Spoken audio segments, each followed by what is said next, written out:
Et notre invitée ce matin, c'est Anna Colin-Lebedev. Bonjour. Merci beaucoup d'avoir accepté notre invitation. Vous êtes maître de conférence à l'Université Paris-Nanterre, politiste et auteur de ce livre « Ukraine, la force des faibles ». C'est aux éditions du Seuil. D'abord, pour commencer, Anna Colin-Lebedev, la guerre en Ukraine, elle a commencé il y a maintenant 3 ans.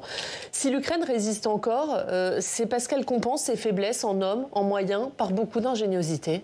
Alors c'est une des dimensions, bien évidemment, je ne vais pas dire que la dimension de l'aide militaire internationale ne compte pas, que les forces armées sur le front et la manière dont elles tiennent ne comptent pas, mais en l'occurrence, si cette résistance est possible, et notamment si la Russie, en fait, en dépit de difficultés d'approvisionnement, faiblesse quantitative, faiblesse aussi de son économie et de son appareil militaire, arrive à tenir, c'est à mon sens, et en tant que sociologue, et j'ai bien évidemment un regard très déformé par cela, en raison de la manière dont la société s'est organisée aussi pour conduire cette résistance.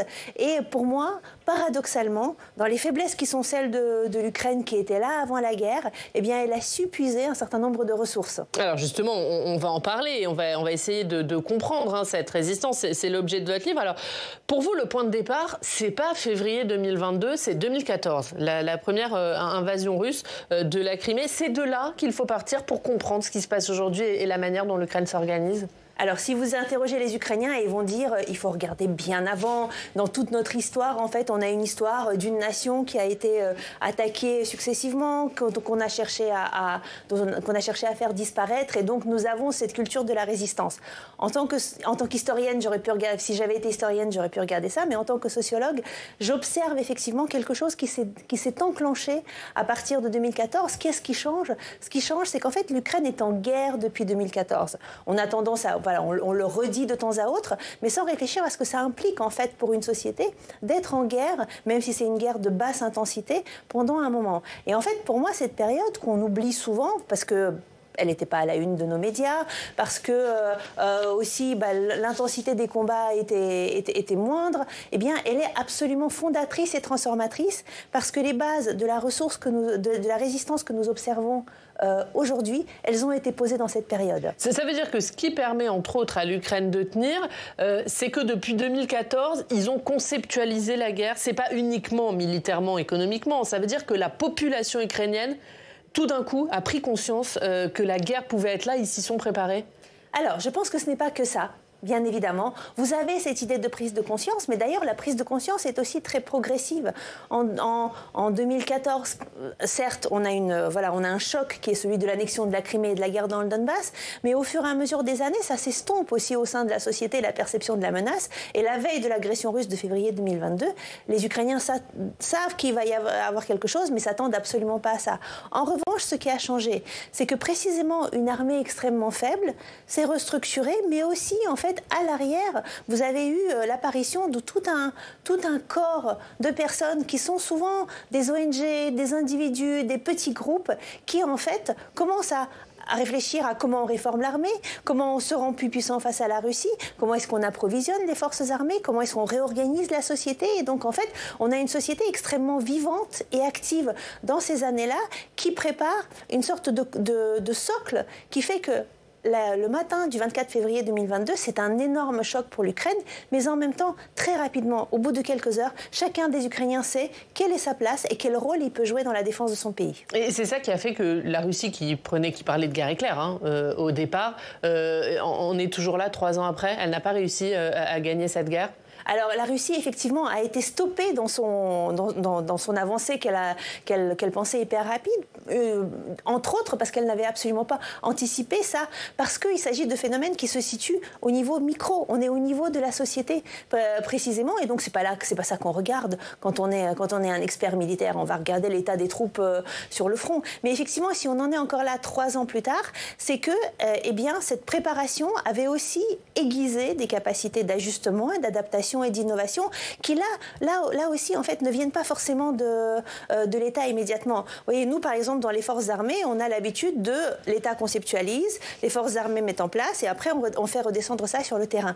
Les Ukrainiens vont essayer, innover dans la garnison, dans le garage, sur la ligne de front, tester en faisant des allers-retours avec la société, par exemple des équipements comme les drones dont on a parlé, et puis ensuite en fait l'armée va se réapproprier, monter en échelle, etc. Ouais. Donc, et l'approvisionnement de l'armée, il est venu de la société civile aussi, c'est ça? Alors en 2014, et je donne un chiffre qui est extrêmement frappant, on estime à 6000 hommes la quantité de militaires ukrainiens qui seraient équipés, entraînés et prêts à combattre. C'est extrêmement peu. Et on était face à une armée très sous-financée, très sous-équipée. Et donc effectivement, c'est la société qui, dans un premier temps, a habillé les combattants, armé les combattants, formé les combattants. Et en partie, en fait, aujourd'hui, on a les mêmes phénomènes. Parce que l'armée ukrainienne était beaucoup mieux préparée en février 2022, mais en même temps, le poids de l'agression russe était tel qu'il a fallu intégrer un très grand nombre de civils, beaucoup plus grand que ce que l'armée ne pouvait absorber. Et là aussi, en fait, c'est la société aujourd'hui qui livre un certain nombre de choses sur le front, qui aide l'armée dans des fonctions que normalement elle devrait tenir, comme par exemple l'évacuation des blessés sur le front. C'est aussi des gens qui sont issus de la société civile, par exemple qui vont à Evienne, qui vont former aujourd'hui les futurs combattants. Et ça, c'est cette implication qui va bien au-delà de ceux qui portent un uniforme, qui est une des clés de la résistance. Ça veut dire que c'est aussi le sentiment patriotique qui permet à l'Ukraine de tenir depuis 3 ans? Alors, si vous voulez, vous avez en Ukraine une conscience très claire de la raison pour laquelle ils se battent. Et ça n'a pas bougé en réalité depuis 3 ans. Est-ce qu'on va appeler ça un sentiment patriotique ? Je ne suis pas sûre que ça nous aide beaucoup, parce que quand on dit sentiment patriotique, vous voyez, on réfléchit en termes de valeurs qui seraient là, qui seraient préexistantes. En l'occurrence, les Ukrainiens savent quelle est la menace. La Russie leur a montré par ses actions en 2022 et ensuite dans les territoires qu'elle occupe, que c'était une occupation violente, meurtrière, anti-ukrainienne et pas seulement une occupation politique. Et ils savent que de toute façon, ils n'ont pas d'autre choix que résister. Alors, il y a aussi de l'ingéniosité dans les attaques. On a vu il y a quelques jours cette opération toile d'araignée, l'utilisation de drones pour détruire des bombardiers stratégiques russes. Est-ce que ça traduit ça justement que l'Ukraine, elle a certes peu de moyens, mais elle a beaucoup d'ingéniosité? Alors précisément, c'est là-dessus que l'Ukraine a toujours joué depuis le début de la guerre. Et c'est des choses que forcément on n'anticipe pas, puisque l'ingéniosité va se nicher aussi dans des endroits où on ne regarde pas forcément en tant qu'expert. Mais c'est effectivement... notamment parce que l'aide militaire occidentale n'a jamais été suffisante pour opposer des quantités suffisantes d'armes et d'hommes à la Russie, qui en met énormément sur le front, que les Ukrainiens ont fait le choix en fait de ces actions ingénieuses, de l'adaptation, de l'innovation, d'être en fait là où on ne les attend pas, y compris sur des actions qui ont un coût très faible, comme par exemple celle que nous venons de voir. Vous voyez, si on quantifie en fait le coût des drones qui ont été envoyés pour détruire les avions russes comparé au coût de ces mêmes avions, on est effectivement sur quelque chose qui est possible avec très peu de moyens, mais avec énormément de tout un tissu social qui le pense et qui le met en place. Mais est-ce que, alors là on a vu cette opération toile d'araignée qui est une opération ingénieuse, mais est-ce qu'aujourd'hui c'est quand même les Russes qui restent en position de force? Est-ce que c'est pour ça que Vladimir Poutine refuse tout cessez-le-feu? Alors je pense que la Russie est convaincue qu'à force de pousser, elle va finir par écraser l'Ukraine sur le front. C'est une sorte de torrent continu, de flot continu qui arrive sur les positions ukrainiennes. Donc en cela, par exemple, les choix que nous faisons en termes de soutien militaire à l'Ukraine restent absolument centraux. Parce que ces hommes et ces femmes, ils ont tout simplement besoin de survivre aussi pour pouvoir exercer leur ingéniosité. Mais c'est vrai, comme le disait un de mes collègues, on ne gagne pas sur une grosse armée soviétique avec une petite armée soviétique. Donc l'armée ukrainienne est obligée en fait de se transformer également pour être là où les Russes ne les attendent pas. Est-ce que l'Ukraine qui dit qu'elle veut la paix avant la fin de l'année, ça veut dire aussi que ça devient un peu difficile là, pour les Ukrainiens de tenir? C'est difficile depuis le début de toute façon. On a effectivement un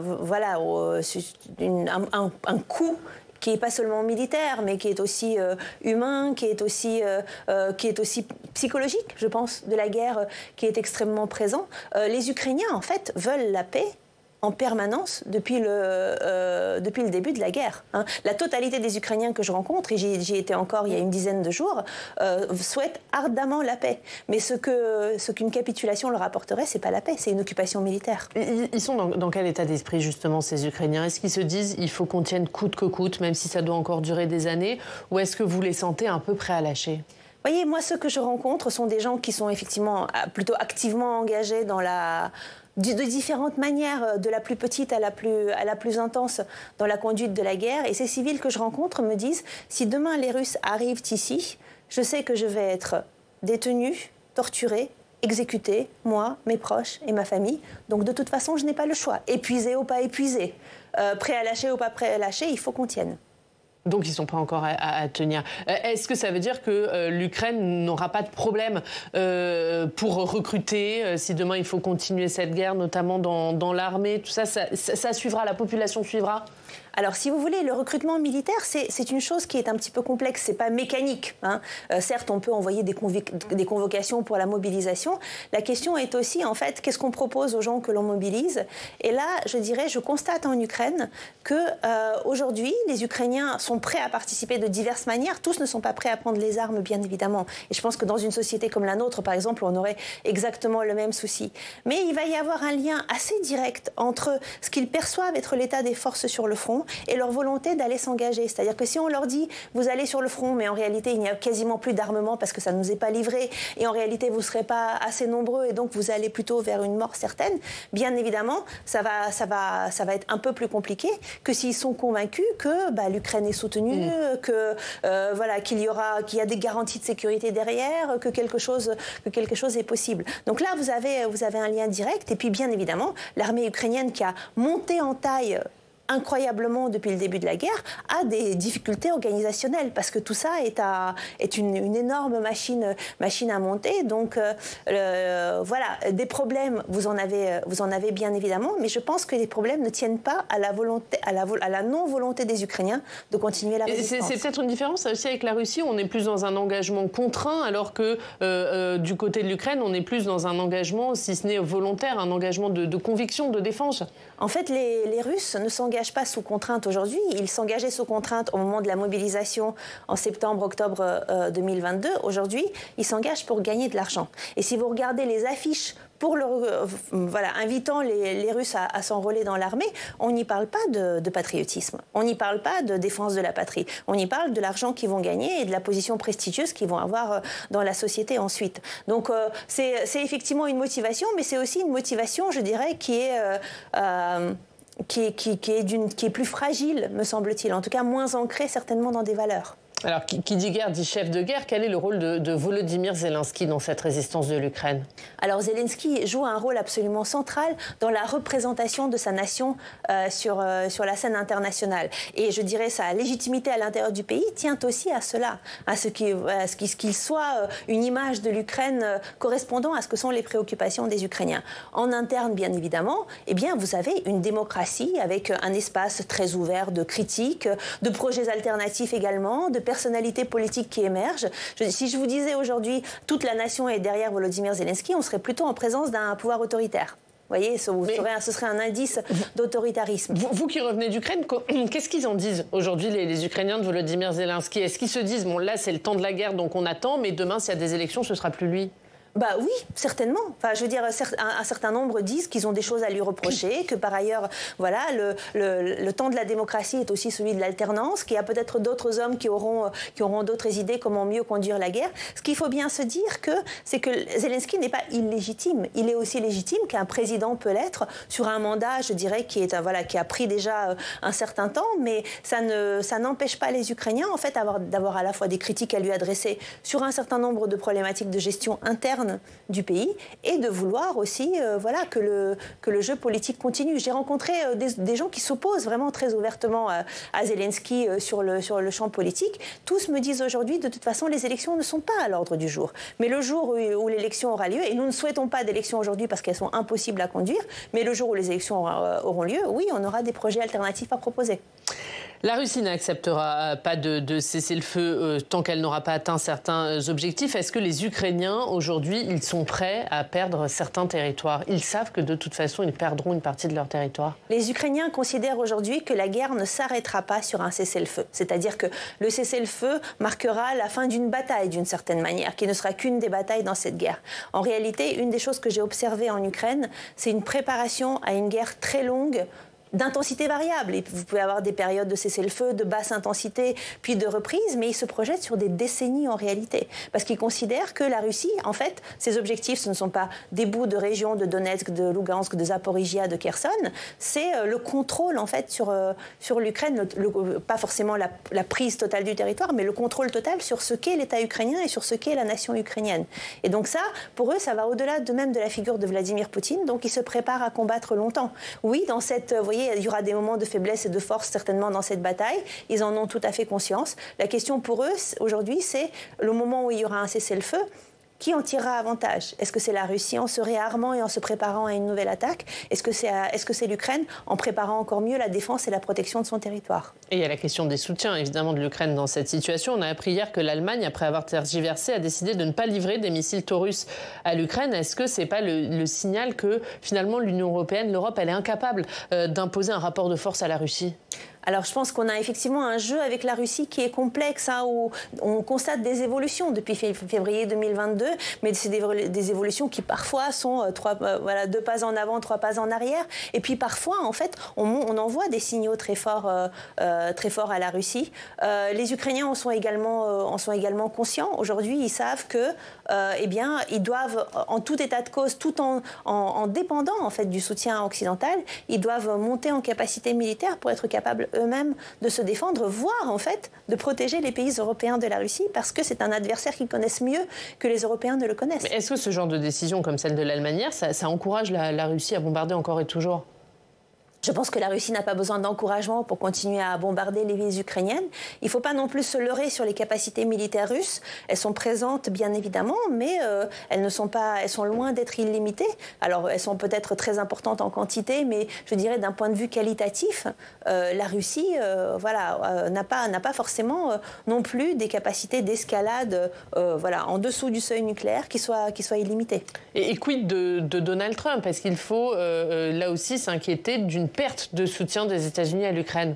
Alors certainement, la position de Donald Trump a été un choc et un coup porté à l'Ukraine. Mais je dirais l'altercation à la Maison-Blanche a fait bondir le taux de soutien à Zelensky de 10% en quelques jours. Donc merci Donald pour ce petit coup de pouce à la politique interne ukrainienne. Mais là aussi, c'est-à-dire que les Ukrainiens, vous voyez, par exemple, quand ils se sont rendus compte qu'ils ne bénéficieraient peut-être plus des livraisons d'armes et notamment du partage du renseignement militaire américain, immédiatement, je vois dans la société se mettre en place une réflexion sur comment est-ce qu'on se substitue à ça, comment est-ce qu'on le contourne, notamment par exemple sur Starlink qui est absolument central sur la ligne de front pour précisément la dimension électronique et informatique de la guerre. Ils sont en train déjà de réfléchir à des alternatives. Nous réfléchissons de notre côté aussi à des alternatives à l'implication américaine pour assurer la sécurité de l'Europe. Et les Ukrainiens forcément le font plus rapidement que nous parce que l'urgence est plus grande pour eux. Oui, et puis la question, c'est aussi qu'à l'avenir, pour l'Ukraine, le Premier ministre ukrainien, cette semaine, il s'est dit optimiste sur une adhésion de son pays à l'Union européenne pour 2026. Est-ce que ça, c'est une perspective qui les aide à tenir ? Alors, effectivement, la perspective de rejoindre l'Union européenne est importante aujourd'hui pour les Ukrainiens, non seulement parce que c'est quelque chose qu'ils demandent depuis très longtemps. Rappelons-nous, les mobilisations démarrent en 2013. Cet enclenchement de l'agression russe se fait sur une première impulsion qui est le refus d'un des présidents ukrainiens de signer un accord d'association avec l'Union européenne. L'Union européenne est un marqueur extrêmement fort pour les Ukrainiens. Il est aussi fort parce que c'est un moment qui, c'est un acte symbolique qui marque que, de toute façon, définitivement, ils ne sont pas dans le giron russe, dans le monde qui est le nôtre aujourd'hui. Mais 2026, ça paraît réaliste. On avait à votre place mercredi le ministre chargé de l'Europe qui disait que ça paraît quand même un peu optimiste. Écoutez, c'est le jeu politique. Et là, sincèrement, ça va se jouer entre les institutions européennes et les institutions ukrainiennes. Mais l'Europe change aussi, et les institutions européennes changent aussi du fait de la guerre en Ukraine. Est-ce que, pour terminer, vous nous l'avez un peu dit, mais ce que vit l'Ukraine aujourd'hui et ce pourquoi se battent les Ukrainiens, un autre pays européen pourrait le vivre demain ? Alors, je ne saurais pas vous dire s'il y a un risque et quel est le degré de risque que ça arrive dans une autre société européenne. Mais je pense qu'en tout état de cause, la leçon ukrainienne, c'est comment faire pour se préparer. Comment faire pour être... Parce que l'une des meilleures manières d'éviter une menace, c'est précisément d'être prêt. Que faut-il chercher? Alors, au niveau militaire, certainement. Mais que faut-il chercher dans les ressources de nos sociétés, en fait, pour être prêt à une agression? La guerre est multiforme. En plus, on parle énormément de guerre hybride, d'attaque informationnelle, etc. Est-ce que c'est une guerre? Est-ce que ce n'est pas une guerre? Oui, la guerre va toucher les sociétés dans leur ensemble. Et donc, c'est dans les sociétés dans leur ensemble qu'il faut trouver de la ressource, non seulement pour la résilience, mais aussi pour la résistance. C'est ça, c'est un peu la leçon de votre livre, c'est que la guerre, c'est pas uniquement un pouvoir politique, une armée, c'est toute la société qui doit s'y préparer et qui doit se ranger derrière. Tout à fait. Moi, je parle de civilianisation de la conduite de la guerre. Les civils ont un rôle à jouer aujourd'hui. Ça ne veut pas dire que chacun d'entre nous enfilera un uniforme. Ça veut dire aussi que nos compétences professionnelles, que nos réseaux, en fait, des savoirs qu'on pense complètement non pertinents pour la conduite de la guerre, un jour peuvent se révéler cruciaux. Et un état d'esprit aussi. Et un état d'esprit, mais qui découle de cela aussi. C'est-à-dire qu'une société, c'est pas le courage individuel qui porte chacun des citoyens ukrainiens. C'est certes le courage, mais c'est aussi cette idée de présence dans la société, de structure qui pense cela, qui pense la défense et qui pense la défense d'une manière originale. Finalement, c'est un peu l'éloge du faire-nation, ce livre et ce qui se passe en Ukraine. C'est l'éloge du faire-nation, mais c'est l'éloge surtout de faire communauté, y compris à des échelles de petites communautés, des communautés de proches, des communautés de collègues, des communautés associatives qui jouent un rôle absolument crucial en Ukraine. Merci beaucoup. Merci à Alakola Lebedev d'avoir été avec nous. Ukraine, la force des faibles. C'est aux éditions du Seuil. On était ravis que vous veniez nous en parler ce matin. Merci d'avoir été notre invité. On va tout de suite passer au Club des Territoires.